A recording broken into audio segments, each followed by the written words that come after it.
klubi, ballītes, koncerti. Tie ir brīži, kad pusaudži sajūtas vareni, lieli un galvenais brīvi. Jo vairs nav vecāku stingrā un kritiskā skatiena, kā arī reizēm izpaliek likumsargu klātbūtne. Šādās reizēs savus upurus itin viegli atrod arī narkotiku dēmons. Un ko visvieglāk ir pakļaut, ja ne visu baudīt augstošu pusaudzi. Viens no pēdējā laika, ja tā varētu izteikties, modes kliedzieniem baudu industrijā ir tā saucamie spaisi, kurus, neskatoties uz publiskajā telpā skanošajiem brīdinājumiem, lietoja daudzi, un daudzi pēc tam arī nokļuva mediķu aprūpē. Situācija kļuva arvien traģiskāka, līdz beidzot problēmas risināšanu ņēma savās rokās vairāki aktīvisti.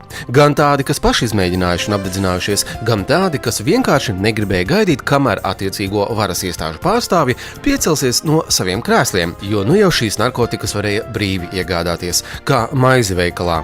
Un tā tika nodibināta kustība Stop Drugs, kuras darbība arī ir atspoguļota jaunajā drošības filmā Lai dzīvo bērni.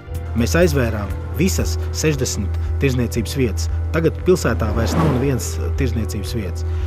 Un tātad mūsu atbilde bija droša un stipra, un mēs uzvarējām šos narkotirgoņus.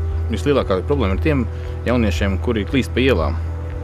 Tiem, kur nav ko nodarboties, viņi iekļūst sliktās kompānijās. Viņi piedāvā uzpīpēt spaisu, sakot, ka tas ir labi. Pirmo reizi viņi piedāvā to izdarīt pa velti. Nākamreiz jau šiem jauniešiem ir jāmeklē nauda. Tad, lai atrastu naudu, viņi sāk zakti un pievērsties visādām sliktām lietām. Patreiz kustībai Stop Drugs ir divi galvenie mērķi – izveidot rehabilitācijas centru un pievērst jauniešu sportam, jo problēmas risināšanā vēl ir daudz darāmā. Šogad mēs jau uzsākām cīņu ar cēloni, ar sporta aktivitātēm, jauniešiem un bērniem bez maksas, kas var nākt piedalīties un motivēt šis jauniešus. Un nākošais gads mēs to darīsim aktīvāk, daudzreiz aktīvāk. Braukāsim pa Latvijas reģioniem un rīkosim sporta sacensības un aicinām visus jauniešus nākt piedalīties, rast motivāciju. Nevis klīst pa ielām. Ir manīti kaut kādi pagrīdes saucamie tie dīleri.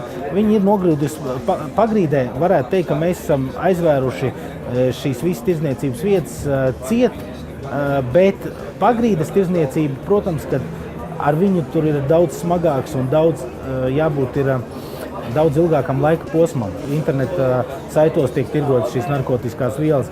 Mēs ar to cīnāmies un mēs ceram, ka mēs uzvarēsim līdz galam.